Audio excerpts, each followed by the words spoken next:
Es el primer capítulo del libro del Coelet, o del libro del Eclesiastés.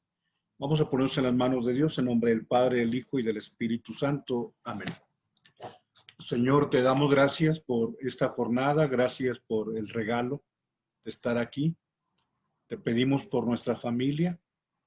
Hoy especialmente te pedimos que nos concedas tu sabiduría, sobre todo en torno a aquello que se vuelve cansado, intenso, en todo aquello que de pronto nos zarandea, nos estruja, que nunca perdamos la luz que está en tu persona, que nunca perdamos la sabiduría que proviene de ti y sobre todo que nunca dejemos de leer ese libro donde están todas las respuestas y ciertamente en tu palabra, en la escritura, pero contemplando la cruz encontramos respuestas a cualquier situación que podamos vivir.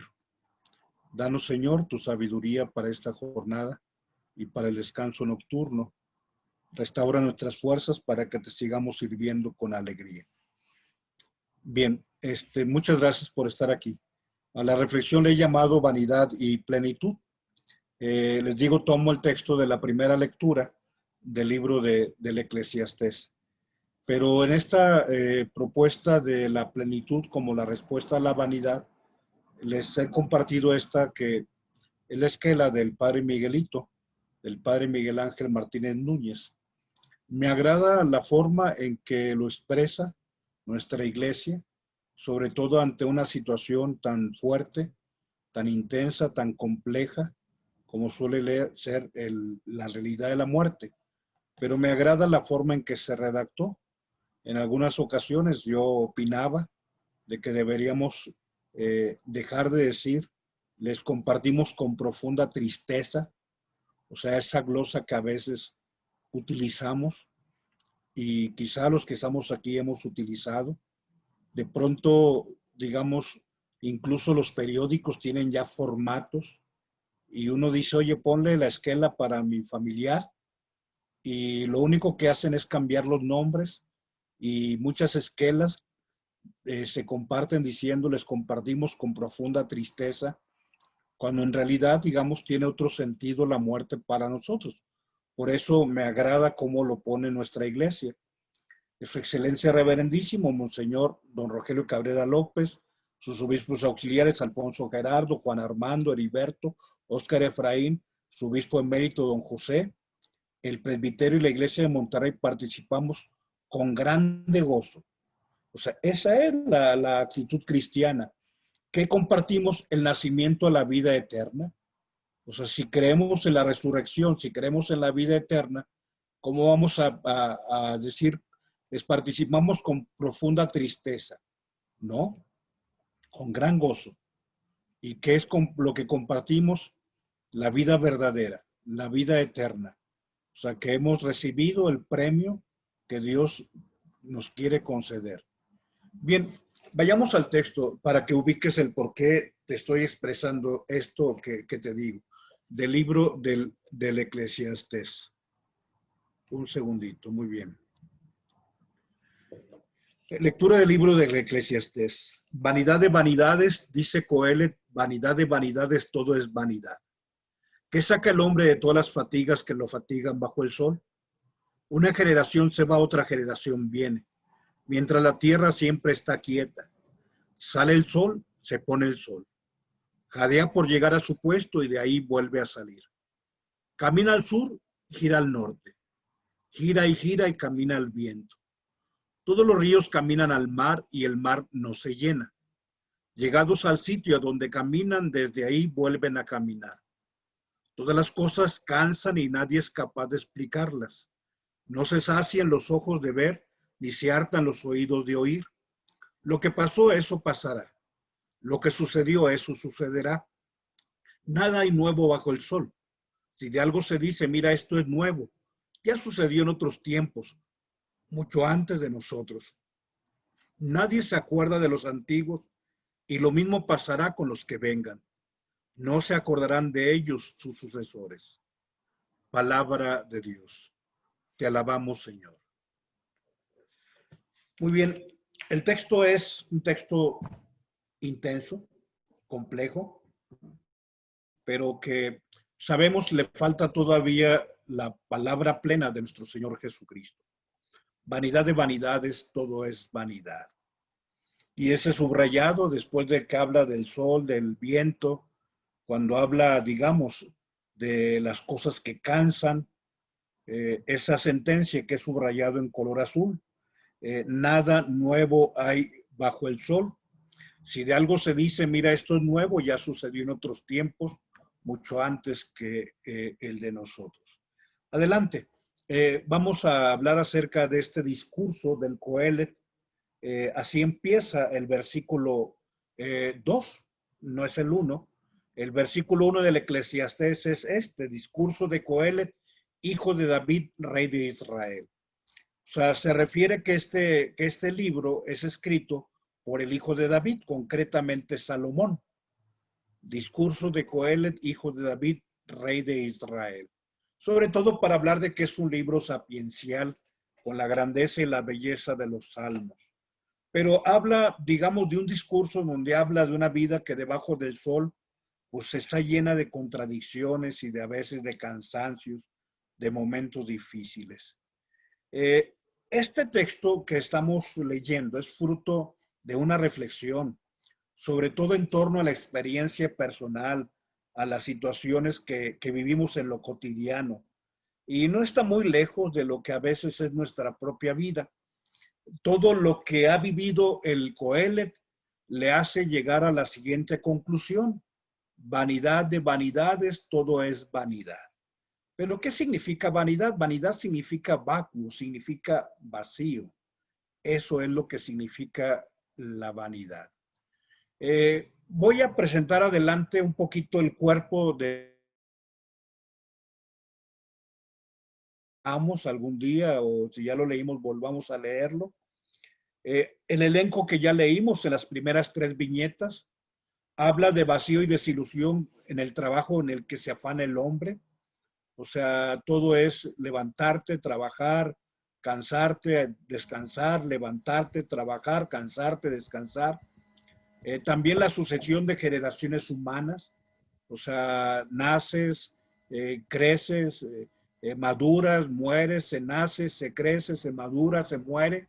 Digamos, una sucesión, digamos, mecánica. Es la expresión que maneja el libro del Coelet. Y sobre todo, a veces esa carencia de sentido en lo que se vive todos los días. O sea, sale el sol y se quita el sol. Sopla el viento y vuelve a soplar el viento. Y termina diciendo, todas las cosas dan fastidio, más de lo que el hombre puede expresar. Así es como termina este texto que hemos leído esta noche. Pero a partir del versículo 8 va a hablar de 3 situaciones en torno a lo que son las frustraciones. Primero, la futilidad de la sabiduría humana. O sea, lo fútil es lo escaso, o sea, lo diminuto, lo pequeño, o sea, cuán pequeña es nuestra sabiduría. Segundo, habla acerca de la frustración que viene con el placer. O sea, aún aquellas personas que dicen que están en el placer, al final de cuentas llegan hartándose, cansándose, digamos, arrutinándose, y eso hace que la persona se sienta aún en el placer insatisfecho, insatisfecha. Pero también las posesiones materiales, como dice Eclesiastés 2:10, de pronto la persona, dice Cervantes en el Quijote, que no es el tipo de cosas, sino la abundancia lo que hace que nos cansemos. Y bueno, habla acerca de cómo a veces posesiones materiales de pronto se convierten en un fastidio para algún tipo de personas, obviamente cuando nos falta la orientación actualmente totalmente cristiana. Adelante, ¿cuál sería la propuesta del libro del Coelet? Porque parece que esta es una especie de discurso para la sinrazón o para el desánimo de parte del padre Rogelio. Te reitero, es la primera lectura del día de hoy. Y prosigue el predicador, porque así dice, discurso, y así es como concluye el libro del Coelet. El capítulo 2, el versículo 14 dice que el predicador dice ya se cansó hasta de escribir libros, pues hablando de toda esta mecánica de rutina, de cansancio. Pero el predicador expone o consigue o prosigue con su exposición de frustraciones, todo lo cual llega a terminar con la muerte. ¿Sí? Por eso lo de la esquela, quisiera que ubicáramos, que nosotros tenemos una apreciación incluso distinta de la que dice el Coelet o el Eclesiastés, que todavía no llega a la plenitud aquí de lo que Jesús nos enseña, porque esto es el Antiguo Testamento, es hacia el siglo segundo antes de que venga nuestro Señor. Pero dice tristemente Eclesiastés 9:4, para los vivos todavía hay esperanza, más vale perro vivo que león muerto. Hablando de dos especies donde uno dice león es una especie digna, sí, pero ¿de qué sirve si está muerto? Más vale perro vivo que león muerto. Digamos, un discurso un tanto patético, pero concluye dando el mejor consejo. El mejor consejo es como te lo titulo esta diapositiva. O sea, sabiendo de que sale el sol y sabiendo que el viento corre y sabiendo que el agua toda se va al mar y el mar nunca se llena, vive el momento, disfruta de la vida, o sea, goza de aquello que hoy tienes, disfruta de las personas que están a tu lado, o sea, trata de vivir este momento como lo que es único, inexorable, irrepetible. O sea, hoy es hoy. Si Dios me permite amanecer mañana, mañana será otro día. Así es como concluye el penúltimo versículo del libro del Eclesiastés. Dice en conclusión y después de oírlo todo, ¿qué te aconsejo? Teme a Dios y cumple sus mandamientos. Eso es ser hombre o vivir como un verdadero ser humano. Quisiera, bueno, ubicar este discurso del Coelet y después obviamente ofrecerte la propuesta cristiana. Pero no quiero yo dejar de citar este texto de Johann Wolfgang Goethe, el autor del Fausto, y de poemas, donde él mismo dice que su vida ha sido desdichada. Si tú lees, por ejemplo, las obras de Franz Kafka, o sea, incluso sus cartas a su papá, son muy patéticas como esto que hemos escuchado. Pero Johann Wolfgang Goethe dice, me llaman mimado de la fortuna y no me quejo del curso de mi vida, sin embargo, todo ha sido fatiga y dolor. Dice, fíjate, Johann Wolfgang Goethe, dice, puedo decir con verdad que en 75 años, vivió 75 años la persona, no he disfrutado ni 4 semanas de verdadera satisfacción. Esa es la conclusión de Johann Wolfgang Goethe. Dice que su vida ha sido, digamos, fatiga y dolor. Esas dos palabras son las que utiliza. Vamos a ver si si este tiempo del COVID no pareciera estar, digamos, muy contextualizado en este texto. O sea, eso de que el sol sale y el sol se pone, eso de que el viento corre y de que el agua se va al mar, y eso de que, digamos, la persona vive momentos de tristeza, de alegría. Después de 3000 años, digamos, los problemas de la existencia podrían plantearse con la misma inquietud y con esta un tanto amargura del predicador salomónico, y referimos salomónico porque él así se presenta, hijo de David. Si observáramos lo que estamos viviendo en ese tiempo del COVID, a la luz de a veces de no acercarnos a la palabra de Dios, de pronto nosotros también podemos concluir, o sea, llevamos 6 meses donde todo es vanidad, todo es vacío, todo es tedio, todo es punzante insatisfacción, y sobre todo que no vemos el final del túnel. Pero en el fondo, la conclusión del libro es más luminosa de lo que puede parecer a primera vista. A pesar de todas las vanidades que dice el libro, no induce a que tú te desesperes. Más bien aconseja que disfrutes con moderación, con sensatez, el gozo que puede ofrecer la vida. Mañana, primero Dios, leeremos el capítulo 3 de este libro del Eclesiastés. donde habla que hay un tiempo para cada cosa. Hay un tiempo para tirar piedras, un tiempo para recogerla, un tiempo para sembrar, un tiempo para cosechar. O sea, habla de cómo todo tiene su tiempo. Entonces, el consejo del Eclesiastés es: disfruta de los goces que te puede ofrecer la vida. Sobre todo, bueno, bajo la soberanía de Dios. Por eso concluye de esa manera: teme a Dios y guarda sus mandamientos, porque eso es ser hombre, eso es vivir como ser humano. ¿Cuál es nuestra propuesta ante vanidad de vanidades? Todo es vanidad. Mi propuesta o nuestra propuesta adelante es: contra el vacío, la plenitud. Y nosotros podríamos decir que plenitud de plenitudes en Cristo. Todo es plenitud. Miguel de Unamuno, que me agrada cómo escribe, gustaba de contraponer la plenitud a la vanidad. Y bueno, decía Miguel de Unamuno que no todo es vacío y no todo es desilusión. Las nuevas canciones habla acerca de esa ilusión, de esa esperanza, de ese gozo, de esa alegría que puede haber en la persona que se acerca a Dios. ¿Dónde es donde está nuestra plenitud? En alguien, concretamente en Dios, que nos ha revelado en su Hijo Jesucristo. Sobre todo, el mismo Cristo ha dicho que Él ha venido para que tengamos vida, y para que tengamos vida en plenitud, para que tengamos vida en abundancia. Juan 10:10, el discurso del buen pastor: yo he venido para que tengan vida y para que tengan vida en abundancia. O sea, tú y yo podemos, aún a pesar de la situación difícil o aún del duelo que vivamos ante el desprendimiento, la pérdida de un ser querido, podemos tener una actitud de vida, de plenitud, de abundancia, de vida que viene de Dios.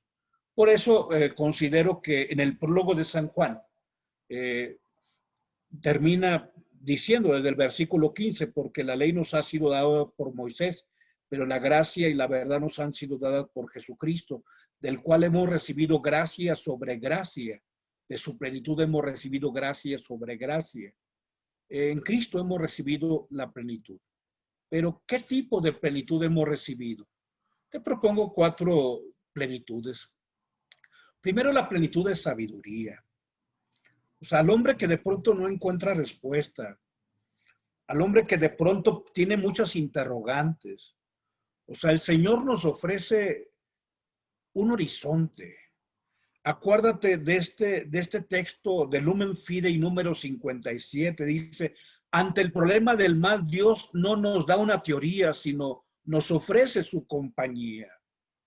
Esa es la sabiduría, que Dios está con nosotros. O sea, aquella expresión hermosa de San Juan Pablo II, en aquel momento, cuando iniciaba su ministerio, aquel 22 de octubre del año 78, cuando hermosamente, con ese énfasis, con esa capacidad de comunicación y persuasión que tenía, en la plaza de San Pedro decía: non abbiate paura, no tengan miedo. ¿Por qué? Porque Cristo está con nosotros. Cuando, ahora, non abbiate paura, no tengan miedo. Cristo está con nosotros. ¿Sí? Esa es la sabiduría. Y esa es la inteligencia que provienen de Dios. O sea, no se trata de razonamiento, no se trata que la sabiduría sean conocimientos. O sea, no se trata solamente de una capacidad de abstracción para formular sistemas de pensamiento. La sabiduría es sobre todo en el alma, en el corazón. Es un carácter moral que nos dice cómo debemos disfrutar de la vida auténtica y sobre todo la espiritual. En Cristo hemos recibido, conocemos la plenitud que viene a sobreponerse al vacío. Y por eso hermosamente en el capítulo 11 de San Mateo, Jesús, nuestro Señor, dice: yo te alabo, Padre, Señor del cielo y de la tierra, porque ocultaste estas cosas a los sabios y entendidos, se las has revelado a la gente sencilla. Así, Padre, así te ha agradado. Todas las cosas me fueron entregadas por mi Padre, y nadie conoce al Padre sino el Hijo, y aquel a quien el Hijo se lo quiera revelar. Vengan a mí todos los que estén cansados y agobiados y yo los aliviaré, porque mi yugo es suave y mi carga es ligera. Sí, en Cristo tenemos la sabiduría, la plenitud de la sabiduría. Pero también adelante la plenitud de la paz, que es la segunda plenitud. El mensaje de paz es el mensaje de Cristo. Él es el príncipe de la paz. Cuando Jesús nace, vienen los ángeles y entonan el canto, gloria a Dios en las alturas y paz en la tierra a los hombres. Pero cuando Jesús resucitado, victorioso, se presenta en el cenáculo, dice Shalom. Y los apóstoles se quedan con la incertidumbre y el Señor dice, Shalom, la paz con ustedes, acerquen su dedo a mi mano, acerquen su mano a mi costado. O sea, en Cristo, en ese momento sombrío, me agrada el capítulo 14. Me agrada. No se acobarden ni tengan miedo. Si no fuera así, os lo habría dicho. En la casa de mi padre hay muchas habitaciones y yo voy a prepararos una. Y cuando os prepare una, volveré para llevaros conmigo. Y por su parte, ustedes ya conocen el camino. Tomás le dice, Señor, no sabemos a dónde vas, ¿cómo podemos conocer el camino? Y bueno, dice el versículo 6, yo soy el camino, la verdad y la vida. Nadie va al Padre si no es por mí. Y le dice entonces Felipe, Señor, muéstranos al Padre y eso nos basta. Felipe, ¿todavía no me conoces? ¿No entiendes que quien me ve a mí ve al Padre? Y dentro de ese ambiente dice, la paz les dejo, mi paz les doy. Les he dicho todas estas cosas para que tengan paz. En el mundo habrá aflicción, pero ánimo, yo he vencido al mundo.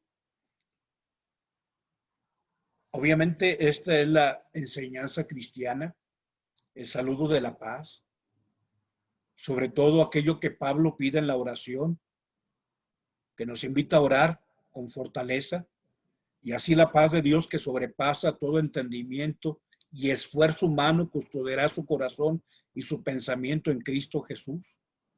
Entonces, ante la vanidad de vanidades, ante el vacío, la plenitud, en primer lugar, te refería a la plenitud de sabiduría, pero también la plenitud de paz. Pero hay una tercera plenitud que es la de gozo. Y así debe ser. Por ello, dice la esquela con profundo gozo, les participamos el nacimiento a la vida eterna de nuestro hermano el presbítero Miguel Ángel Martínez Núñez. Y así, en serio, o sea, debí haber yo vivido mi Pascua o la Pascua de mi mamá, de mi papá.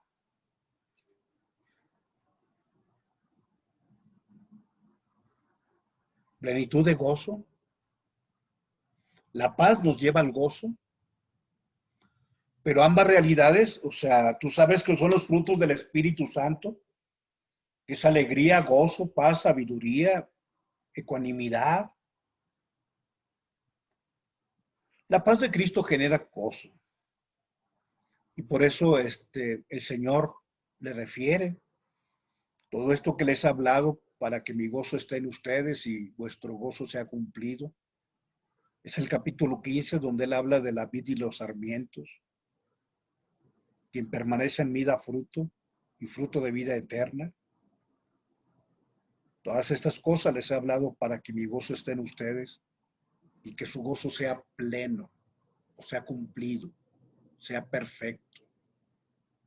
Este ingrediente de la felicidad es una vinculación entre el maestro y el discípulo en la vida de los que somos cristianos. Aunque vivamos momentos difíciles como los que ahora vivimos en el COVID, nosotros debemos saber que todo debe convertirse en gozo. Entonces hablamos ya de la plenitud de la sabiduría, la plenitud de la paz, la plenitud del gozo, y concluyemos hablando de la plenitud, la abundancia de esperanza. Reitero y recupero cómo termina el libro del Eclesiastés. Teme a Dios y guarda sus mandamientos, porque esto es el todo del hombre. Esto es ser plenamente humano. Temer a Dios y cumplir sus mandamientos. Y aquí viene la propuesta cristiana. Ante la vanidad de vanidades del Eclesiastés, el cristiano tiene este mensaje. La creación perdió toda su razón de ser, no por propia voluntad, sino por aquel que así lo dispuso. Pero le quedaba siempre la esperanza de que también la creación misma será liberada de la servidumbre, de la corrupción a la gloriosa libertad de los hijos de Dios. Un día ese sol que aparece y desaparece mecánicamente, también será planificado. Todo será perfecto, pleno, porque habrá cumplido su curso, su tiempo en la vida.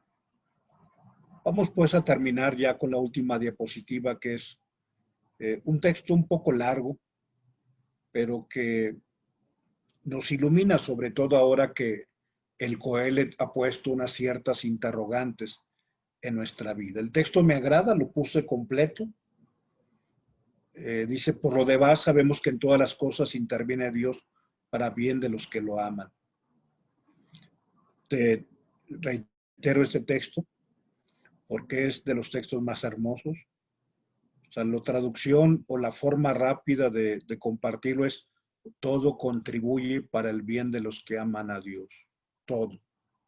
El amanecer, el anochecer, el viento suave, el viento intenso, los días de bonanza, los días de escasez, los días de enfermedad, los días de dolor. Todo contribuye para el bien de los que aman a Dios. Dice, por lo demás, sabemos que en todas las cosas interviene Dios para bien de los que le aman, de aquellos que han sido llamados según su designio. Pues a los que de antemano conoció también los predestinó a reproducir la imagen de su Hijo, para que fuera él el primogénito entre muchos hermanos.